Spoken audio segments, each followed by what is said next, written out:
সুপ্রিয় দর্শক, স্বাগত আপনাদেরকে আরটিভি এবং চায়না মিডিয়া গ্রুপের যৌথ আয়োজন চায়না ফোকাস অনুষ্ঠানে। সঙ্গে আছি আমি শাহানশা রাসেল। বাংলাদেশের অন্যতম গুরুত্বপূর্ণ অর্থনৈতিক খাত রপ্তানিযোগ্য তৈরি পোশাক শিল্প, আর এই শিল্প খাতটি বাংলাদেশের অর্থনীতির মেরুদণ্ড। অর্থনীতির সিংহভাগই আসে এই খাত থেকে।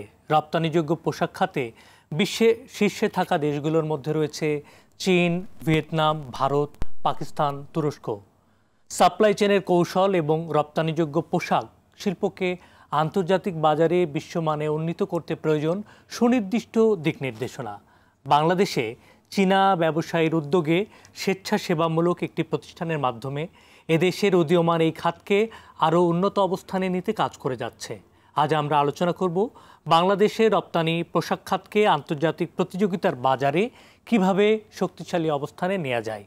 পরিচয় করিয়ে দিচ্ছি আজকে আমাদের সঙ্গে যারা আছেন অনুষ্ঠানে অতিথি হিসেবে। আমার সঙ্গে আছেন নিটওয়ারদের সংগঠন বিকেএমই এর অতিরিক্ত সচিব ইঞ্জিনিয়ার রূপালী বিশ্বাস, আছেন একাডেমি অফ গার্মেন্টস টেকনোলজি বাংলাদেশের প্রজেক্ট লিডার এবং ডিজিটাল মার্কেটার পান্না রহমান। অনলাইনে যুক্ত রয়েছেন বিজিএমই এর সিনিয়র সহ সম্পাদক আশরাফ ওয়ারেস অন্তু। আপনাদের সবাইকে স্বাগত আমাদের অনুষ্ঠানে। আমরা চলে যাচ্ছি মূল আলোচনায়। আমি প্রথমে আসতে চাই পান্না রহমান, আপনার কাছে। আপনাকে দিয়ে শুরু করতে চাই, বা academy of garments technology Bangladesh কিভাবে এই দেশের গার্মেন্টস খাতকে সহযোগিতা করছে এবং কবে থেকে এই প্রতিষ্ঠানটি এদেশে কাজ করে যাচ্ছে, এর লক্ষ্য বা উদ্দেশ্য আমাদেরকে জানান। যেটা বললেন খুব গুরুত্বপূর্ণ কথা বলেছেন যে তিনটা অ্যাসোসিয়েশন বাংলাদেশে যারা আছে, বিজিএমইএ, বিকেএমই এবং বিটিএমএ, তাদের সমন্বয়ে তাদের সাথে আমরা এমওইউ করেছি এবং আমাদের অ্যাক্টিভিটিসগুলো বাংলাদেশে রান করার জন্য আমাদের প্রধানত ফোকাসটাই হচ্ছে বাংলাদেশে global golden supply chain standard আমরা কীভাবে ইমপ্লিমেন্ট করতে হেল্প করতে পারি। যেখান থেকে আমাদের প্রাইমারি উদ্দেশ্য দুইটা। প্রথম হচ্ছে আমরা 2030-এর ভিতরে যে বাংলাদেশ একটা এসডিজির গোল অ্যাচিভ করতে চাই গ্লোবালি, এবং বাংলাদেশ যে ওভারঅল একটা ডেভেলপ কান্ট্রি হতে চায়, এখানে আমরা কিভাবে হেল্প করতে পারি এই তিনটা অ্যাসোসিয়েশনের মাধ্যমে আমরা আমাদের সাপোর্টগুলো দেওয়ার চেষ্টা করব গ্লোবাল সাপ্লাই চেইন স্ট্যান্ডার্ড যেটা ফলো করে বিশ্বের বড় বড় প্রতিষ্ঠানগুলো, যেটা হচ্ছে এএসসিএম স্ট্যান্ডার্ডটা প্রোভাইড করে। বাংলাদেশে আমরা প্রথম এবং একমাত্র লিগ্যালি অথরাইজড পার্টনার এএসসিএম এই ট্রেনিংগুলো প্রোভাইড করার জন্য। কবে থেকে কাজ করছে? আমরা 2018 থেকে কাজ শুরু করেছি। রিসেন্টলি আমরা 2022 থেকে আমরা এটার এক্সপান্ড করার চেষ্টা করছি এবং করে যাচ্ছি। বিজিএমইএ, বিকেএমই এবং বিটিএম এর সাথে আমাদের এমওইউ সাইন হয়েছে প্রায় 2 বছর হলো, এবং নেক্সট ইয়ার আমাদের যে অ্যাডভান্স ট্রেনিংগুলো এবং অ্যাক্টিভিটিসগুলো চলবে তার জন্য আমরা প্রি প্ল্যান অ্যাক্টিভিটিসগুলো এখন থেকে রান করছি। জি, আমি আবারও আসবো আপনার কাছে। আমি একটু আমাদের অনলাইন অতিথি জনাব আশরাফ ওয়ারেস, ওনার কাছে জানতে চাই বাংলাদেশের গার্মেন্টস শিল্পের সাপ্লাই চেইন সিস্টেমের বর্তমান কি অবস্থা, এবং বিজিএমইএ এই যে উদ্যোগটা যেটা বাংলাদেশ গার্মেন্টস টেকনোলজি নিচ্ছে, সেই উদ্যোগটাকে কিভাবে কাজে লাগাতে পারে। সাপ্লাই চেইনের এখন বর্তমান অবস্থা আসলে আগের থেকে অনেক অনেক উন্নত, কিন্তু যদি ইন্টারন্যাশনাল মার্কেটের কথা বলি বা এটার কম্পিটিশনের কথা বলি, সেটা অনেক বেশি ইন্টেন্স। তো যে কারণে আসলে বিজিএমইএ আরো 2 বছর আগেই এই ইনিশিয়েটিভটা নেয়, এমওইউটা সাইন করে এই বর্তমান অবস্থাটাকে আরো সামনের দিকে নেওয়ার জন্য। তো এই যে সুযোগ যেটা আমাদের সামনে এখন সৃষ্টি হয়েছে, আমি আশা করব যে হয়তো এই চান্সে হয়তো আমরা একটা বেশ ভালো কিছু আমাদের সেক্টরের জন্য এনে দিতে পারবো আর কি। সাপ্লাই চেইনে আসলে আমরা হংকং এর যে সফরটা শেষ করলাম, এখানে দেখলাম যে সাপ্লাই চেইনে অনেক বেশি আগানো, এআই থেকে শুরু করে রোবোটিক্স অনেক বেশি ইন্টিগ্রেটেড। আমাদের দেশে এখনো সাপ্লাই চেইনটা শুধু ম্যানুয়াল থেকে অটো হয়েছে, সামনের দিকে এখনো অনেকটা পথ যেতে হবে আর কি আমাদেরকে। তো এই জিনিসগুলাই আসলে হয়তো আমরা এই লার্নিংস গুলা নিলাম, সামনে বর্তমানে এই 2025 সাল এবং 26 সাল এটা নিয়ে কাজ করার অনেকগুলা ওয়ে আছে আসলে। জি, বাংলাদেশের আসলে অন্যতম একটি শক্তিশালী খাত হচ্ছে এই গার্মেন্টস খাত, এবং আমরা তৈরি পোশাক রপ্তানি করেই সবচেয়ে বড় বেশি সিংহভাগ আমরা বৈদেশিক মুদ্রা আয় করে থাকি। কিন্তু আমাদের সাপ্লাই চেনের এই দুর্বলতাকে কাটিয়ে উঠতে আসলে সেই জায়গাগুলোকে দৃষ্টি দেওয়া উচিত। আমি একটু রূপালী বিশ্বাস আপনার কাছে আসতে চাই। সম্প্রতি আপনারা বিজিএমইএ, বিকেএমই এবং বিটিএমইএ অর্থাৎ বাংলাদেশ টেক্সটাইল অ্যাসোসিয়েশনের পক্ষ থেকে প্রতিনিধিরা চীনের বেইজিং সফর করেছেন। এই সফরের অভিজ্ঞতা একটু আমাদের সঙ্গে শেয়ার করেন। আমরা আসলে হংকংয়ে যেটা ভিজিট করে আসলাম, যে ডাটা ডেভেলপ প্রাইজ 2025, তো সেখানে আসলে যে হংকংয়ের বিভিন্ন ইউনিভার্সিটির গ্র্যাজুয়েটসরা তারা তাদের বিভিন্ন ধরনের প্রজেক্টস সেখানে শো করে, এবং প্রজেক্টসগুলো এমন যে ওটা আসলে ইমপ্লিমেন্ট করা হয় নাই, বাট তারা সিলেক্ট করেছে যে এই প্রজেক্টগুলো বিভিন্ন বিষয়ের উপর ছিল, যেমন সাপ্লাই চেইন ম্যানেজমেন্টের উপর, অটোমেশনের উপর, এআইয়ের উপর এবং সাস্টেনেবিলিটির উপর, এবং যেমন তাদের ওইখানের এনার্জি কনজামশন এবং এইটার উপর অটোমেশন কীভাবে কাজ করতে পারে, ইঞ্জিনিয়ারিং টুলস অ্যান্ড টেকনিক্সের ইউজ, এই বিভিন্ন বিষয়ের উপর তাদের কম্পিটিশনে তাদের প্রেজেন্টেশনগুলো ছিল, কেসগুলো ছিল, কেস স্টাডিগুলো ছিল। এটা দেখে আসলে আমরা ওখানে না গেলে আসলে জানতে পারতাম না যে 25-এ আমাদের বাংলাদেশে যে বিডি কেস কম্পিটিশন হবে এবং এখান থেকে যারা সিলেক্টেড হবেন তারা আবার হংকংয়ে যাবেন, সেইখানে গিয়ে ওই পার্টিসিপেন্টদের সাথেই কম্পিট করবেন, এবং সেখানে আরও বিভিন্ন কান্ট্রি থেকেই কম্পিটিটররা অ্যাটেন্ড করবে। সো আসলে প্রজেক্টসগুলো কী টাইপের হওয়া উচিত বাংলাদেশের, এবং আমাদের আরএমজিতে আপনারা জানেন যে আমাদের আরএমজিতে আপনি রূপালী, আমি একটু জানতে চাচ্ছি যে ডাটা ডেভেলপ কম্পিটিশন বা অ্যাওয়ার্ডে সেরেমনি প্রোগ্রামে আপনারা গিয়েছেন, এবং বাংলাদেশের যেটা বললেন বাংলাদেশেও এরকম একটা উদ্যোগ হবে, এটা একটু আমি ব্যাখ্যা চাচ্ছি যে জিনিসটা কিভাবে হবে এবং কেমন করে এটা হবে। আচ্ছা আচ্ছা, থ্যাংক ইউ। আসলে এটা বলা উচিত, সেটা হলো academy of garment tech BD, ওনারা কিন্তু অলরেডি বিকেএমইএ, বিজিএমএ, বিটিএমইর সাথে আমরা এমওইউ সাইন করেছি, 2 ইয়ার্স থেকে কাজ করছি, এবং এই বছর গত বছরের লাস্ট থেকেই আমরা অলরেডি বিভিন্ন ফ্যাক্টরিতে, যেমন বিকেএমইএ আমাদের মেম্বার ফ্যাক্টরিতে আমরা সার্কুলার দিচ্ছি, কমিউনিকেশন করছি, এবং আমাদের মেম্বার ফ্যাক্টরিগুলোকে আমরা সিলেকশনে হেল্প করছি। সো পারফেক্ট প্রতিটা ফ্যাক্টরি থেকে যখন তারা এই যে দুটো বিষয়ের উপর কাজ হবে আসলে 25-26, সেটা হলো এএসসিএম এই ডিকশনারি কন্টেস্ট কম্পিটিশন। তো এএসসিএম ডিকশনারি কম্পিটিশনের জন্য আমাদের বিভিন্ন মেম্বার ফ্যাক্টরি থেকে পার্টিসিপেন্টরা অংশগ্রহণ করবেন।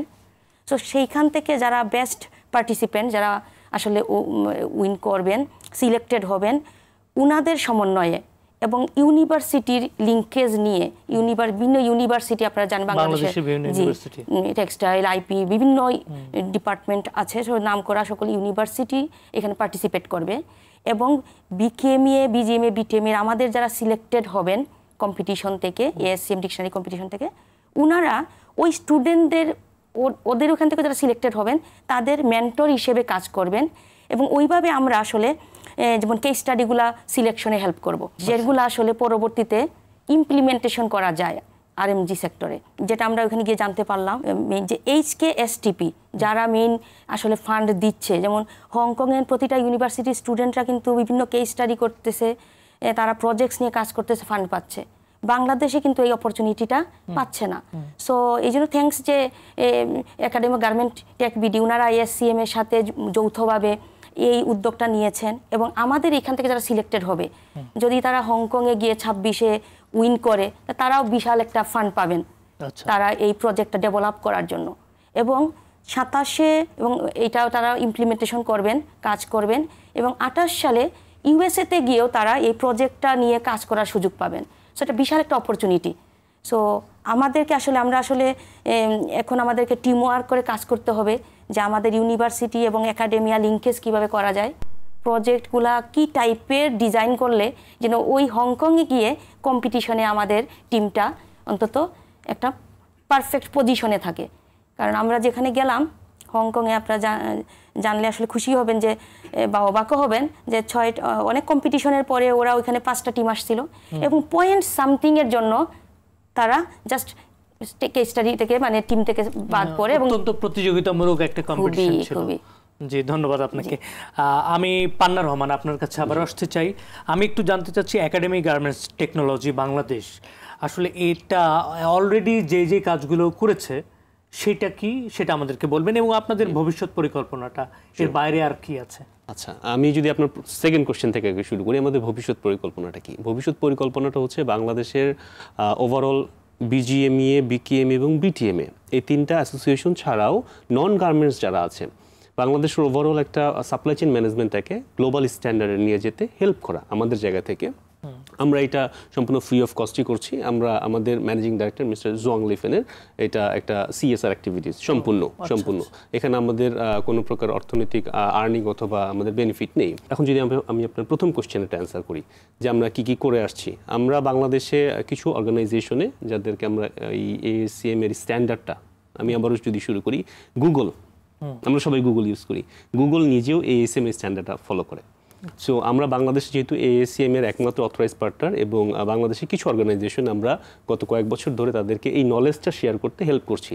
ম্যাডাম যেটা কিছুক্ষণ আগে শেয়ার করলো যে ASCM ডিকশনারি কন্টেস্ট, এই ASCM ডিকশনারি কন্টেস্টের মাধ্যমে আমরা তাদের যে মেম্বার অর্গানাইজেশন আছে, ম্যাডাম আপনাদের মেম্বার অর্গানাইজেশন 2000+, BGM এরও অনেক বেশি, BTM এরও আছে, এইসব অর্গানাইজেশনগুলোতে আমরা এই স্ট্যান্ডার্ডটা ফ্রি অফ কস্ট তাদের নলেজ এনহ্যান্স করার জন্য প্রোভাইড করছি।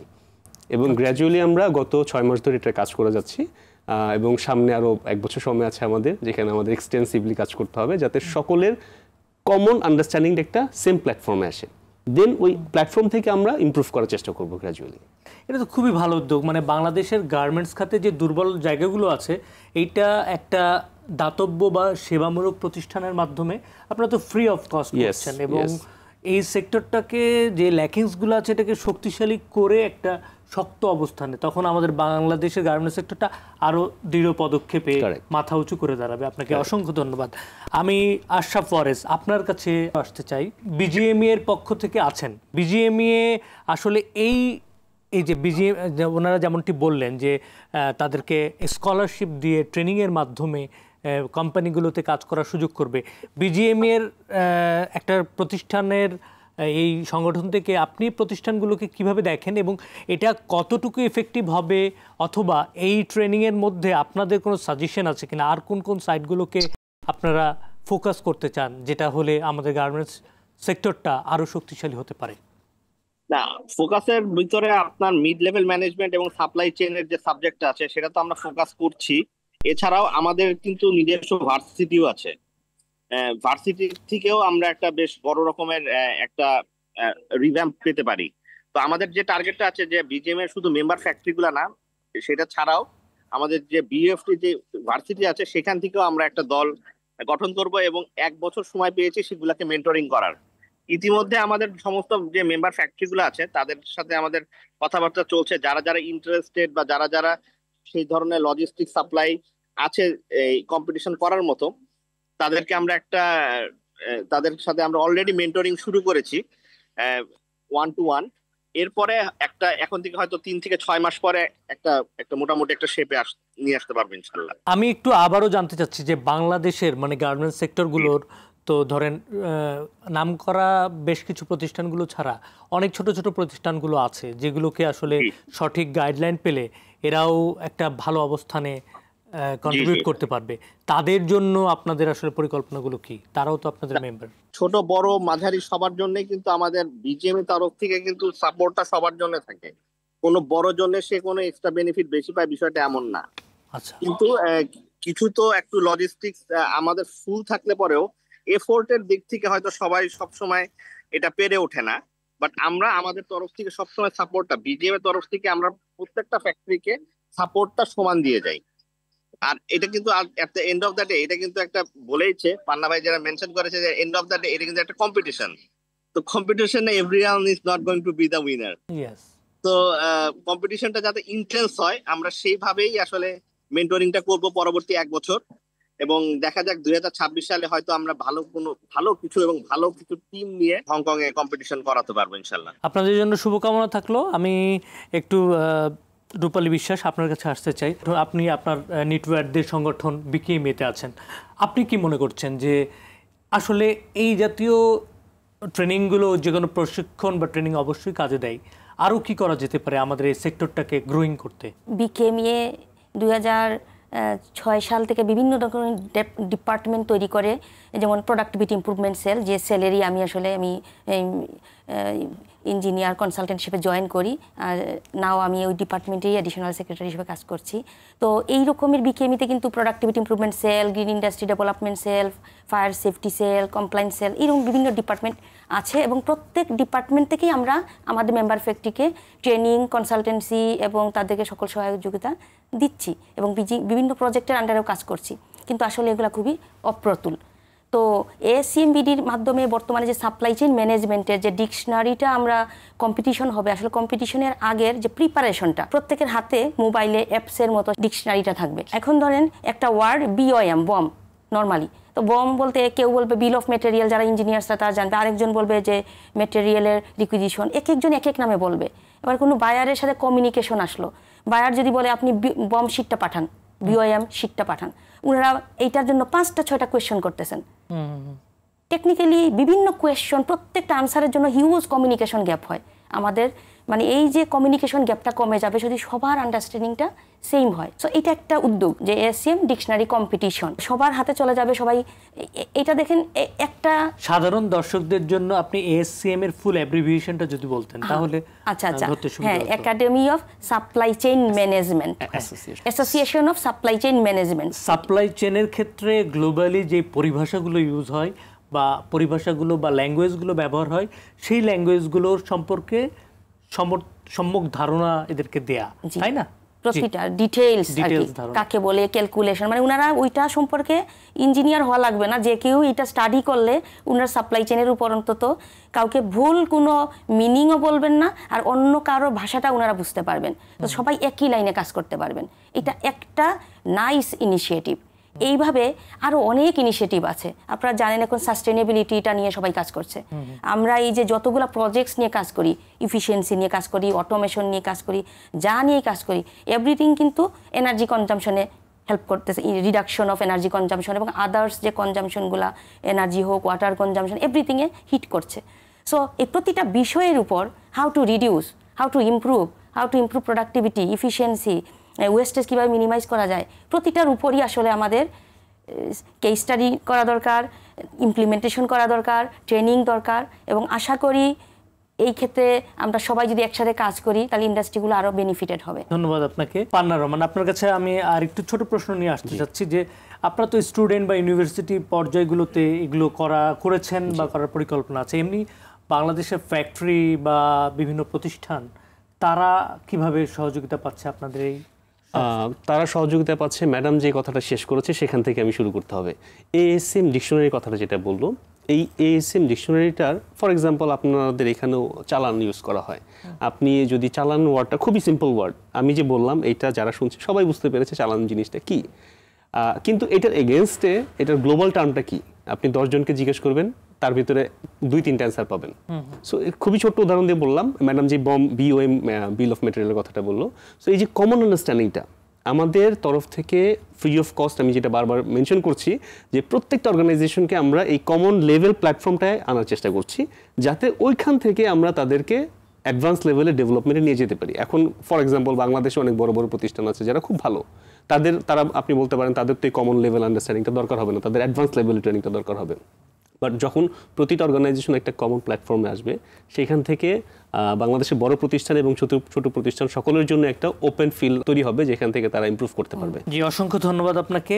আমি আবারও একটু আমাদের বিজিএমই এর প্রতিনিধি ওয়ারেশ ভাই, আপনি শুনছেন, আপনার কাছে আমার প্রশ্ন যে ধরুন আমরা এই যে টেকনোলজি ট্রান্সফার বলেন, মানে আমাদের এই গার্মেন্টস খাতকে আমি যদি একটু উদাহরণ দিয়েই বলি যে এখন গ্লোবালি যে ধরনের একটা দ্বন্দ্ব চলছে, ট্যারিফ দ্বন্দ্ব, মানে ট্যাক্সেশনের যুক্তরাষ্ট্র চীনের এই যে দ্বন্দ্বের জায়গাগুলোতে, বা চীন চলে যাচ্ছে প্রযুক্তিগত উন্নয়নের জায়গাগুলোতে বেশি ফোকাস করতেছে, সেই জায়গাগুলোতে বাংলাদেশে যেহেতু স্বল্প মূল্যের শ্রমশক্তি পাওয়া যায় এবং সুন্দর একটা এনভায়রনমেন্ট আছে, এই এনভায়রনমেন্টগুলোকে কাজে লাগিয়ে আমরা ছোট ছোট এই ফ্যাক্টরি যারা প্রোডাকশন লেভেলে কাজ করছে না, মানে তারা হিউম্যানলেস প্রযুক্তিতে কাজ চলে যাচ্ছে চায়না বিশেষ করে, তো আমরা এই জায়গাটাতে তাদের সঙ্গে কিভাবে কাজ করতে পারি? সব দিকেই আমাদের কাজ করার সুযোগ আছে, সেটা এটা ট্রেড ওয়ারের কারণে হোক আর না হোক। আমাদের কিন্তু একটা অলরেডি এস্টাবলিশড একটা ফিল্ড, রেপুটেড একটা মার্কেট কিন্তু অলরেডি আছে। আপনি জানেন যে ইতিমধ্যে আমাদের কিন্তু 232টা গ্রিন ফ্যাক্টরির উপরে আছে, 232 প্লাস গ্রিন ফ্যাক্টরি আছে এখন বাংলাদেশে অবস্থিত, এবং ওয়ার্ল্ডের প্রথম 100টা সাইটটাই কিন্তু বাংলাদেশে। তো আমাদের কিন্তু অলরেডি ইনফ্রাস্ট্রাকচার বলেন বা সেই পরিমাণ ইনভেস্টমেন্ট বলেন সবকিছুই কিন্তু আছে। তো হ্যাঁ, অবশ্যই চায়নার সাথে কম্পিটিশন দেওয়াটা একটা অনেকটা বড় ব্যাপার। ওদের মার্কেট অনেক বড়, ওদের ম্যান পাওয়ার অনেক বেশি। তারপরেও আমরা চেষ্টা করছি আমাদের যতটুকু সামর্থ্য, রিসোর্স অ্যালোকেশন, মেম্বার বলেন, অ্যালোকেশন বলেন, ম্যান পাওয়ার বলেন, সবকিছু মিলিয়ে আমরা আসলে চেষ্টা করছি বিষয়গুলোকে কাটিয়ে ওঠার জন্য। তবে হ্যাঁ, প্রাইসিং এর বিষয়টা এটা আসলে এটা অনেকগুলো অ্যাসপেক্টে হিট করে। এই বিষয়টা আসলে মানে ইলাবোরেটলি ব্যাখ্যা করা আসলে কঠিন এই মুহূর্তে, কারণ এই প্রাইসিং এর বিষয়টা নিয়েও আমরা বিজিএম এর তরফ থেকেও কাজ করছে, ব্র্যান্ডরাও কাজ করছে, আমাদের ফ্যাক্টরি ম্যানেজমেন্ট যারা আছে তারাও কাজ করছে। এটা আসলে এটা অনেক বড় একটা ব্যাপার। জি, অসংখ্য ধন্যবাদ আপনাদেরকে। সুপ্রিয় দর্শক, ঠিক এই মুহূর্তে আমাদের সঙ্গে যুক্ত হয়েছেন Bangladesh textile mill association BTM এর যুগ্ম সাধারণ সম্পাদক জিয়াউর রহমান, যিনি সম্প্রতি হংকং ভিজিটে এই প্রতিনিধি দলের সঙ্গে ছিলেন। তার কাছে আমার একটি প্রশ্ন। জি জনাব জিয়া, আপনার কাছে যেটি জানতে চাই, বাংলাদেশের টেক্সটাইল খাতের প্রযুক্তির আধুনিকীকরণ নিয়ে আপনাদের পরিকল্পনা কি, এবং সম্প্রতি হংকং সফরটা আসলে কতটা গুরুত্বপূর্ণ, আপনি কি ভাবছেন এই বিষয় নিয়ে আমাদের একটু জানান। সফরটা ছিল হচ্ছে academy of garments technology Bangladesh, এখানকার যে আমাদের যে সাপ্লাই চেইন ম্যানেজমেন্টের উপরে একটা কন্টেস্ট হবে সামনের দিকে, এইটা নিয়ে উদ্দেশ্য করে করা। তো ওখানে আমরা দেখলাম ডাটা ডেভেলপ 2025 প্রাইস দেবে একটা প্রোগ্রাম হলো। ওখানে ইউনিভার্সিটি থেকে, বিভিন্ন ইউনিভার্সিটি থেকে, টেকনিক্যাল ইউনিভার্সিটি, বিশেষ করে হংকং এর যারা নামি দামি ইউনিভার্সিটি, ওরা অ্যাটেন্ড করেছে এবং ওরা হচ্ছে ওদের যেই বিভিন্ন রিসার্চ সেটাকে খুব সুন্দরভাবে ওরা প্রেজেন্ট করেছে। এটা হচ্ছে থিওরিটিক্যাল পোর্শন, যেটা থিওরিটিক্যাল অংশ। আর আপনি যেটা বললেন টেক্সটাইলের যে বিষয়গুলি, টেক্সটাইলের আমাদের আধুনিকরণের জন্য যেগুলো প্রয়োজন বাংলাদেশে, সেগুলো ইন জেনারেল হচ্ছে আমাদের এখন যেটা হয়, আমরা তো নন কটনে খুব একটা বেশি ইফেক্টিভ না। আমাদের সেই non cotton based recycling, manmade fibre, এই রিলেটেড যে ইস্যুস গুলি, প্লাস্টিক ইউজ করা, PSF ইউজ করা, পেট চিপস ব্যবহার করা, এই ক্ষেত্রে আরো বেশি ইনভেস্টমেন্ট প্রয়োজন, আধুনিকরণের জন্য প্রয়োজন, যেটা চায়না বা ভিয়েতনাম এক্ষেত্রে এগিয়ে আছে। আপনারা জানেন যে টোটাল অল রাইট অ্যাপারেলের যে রিকোয়ারমেন্ট, তার 70% প্লাস হচ্ছে নন কটন বেসড। বাট আমরা হচ্ছে টোটাল যে আমরা সাপ্লাই করছি তার মধ্যে হচ্ছে প্রায় 70% প্লাসই হচ্ছে আমরা নন কটন করছি। অ্যারাউন্ড 27 to 28, অলমোস্ট ম্যাক্সিমাম 30 বলতে পারি আমরা, যে আমরা নন কটন করছি। সেক্ষেত্রে এই জায়গাগুলিতে আমাদের FDI সহ আরো সরকারের পলিসি সাপোর্ট সহ আরো গুরুত্বপূর্ণ বিষয়গুলি প্রয়োজন। ওদের সাথে আমাদের যদি আপনি ডিফার করতে বলেন, আমরা এটাই সাদা চোখে দেখবো মোটা দাগে। জি, ধন্যবাদ আপনাকে। আপনাদেরকে অসংখ্য ধন্যবাদ, আপনারা যুক্ত ছিলেন আমাদের এই আলোচনায়। সুপ্রিয় দর্শক, গার্মেন্টস টেক বিডি বাংলাদেশের গার্মেন্টস শিল্পকে সাপ্লাই চেনে শক্তিশালী অবস্থানে নিতে কাজ করে যাচ্ছে। আপনারা যদি এ সম্পর্কে জানতে চান, নিচের দেওয়া ওয়েবসাইট থেকে যোগাযোগ করতে পারেন। দেশের অর্থনীতির বিকাশে বাংলাদেশের গার্মেন্টস শিল্প একটি শক্তিশালী শক্তি হিসেবে কাজ করছে। এর উন্নতির জন্য প্রয়োজন সমন্বিত পরিকল্পনা, কর্মপদ্ধতি এবং প্রযুক্তিগত অগ্রগতি। তাছাড়াও আন্তর্জাতিক বাজারের চাহিদা অনুযায়ী প্রয়োজন গতিশীলতার। আজকের এই আলোচনার মাধ্যমে আমরা এই সেক্টরটিকে বা এই শিল্পকে আরও শক্তিশালী এবং সমৃদ্ধশীল করে তুলতে চাই, যা হয়ে উঠবে ভবিষ্যতের জন্য টেকসই। এই শুভকামনায় শেষ করছি আজকের চায়না ফোকাস। সবাইকে ধন্যবাদ।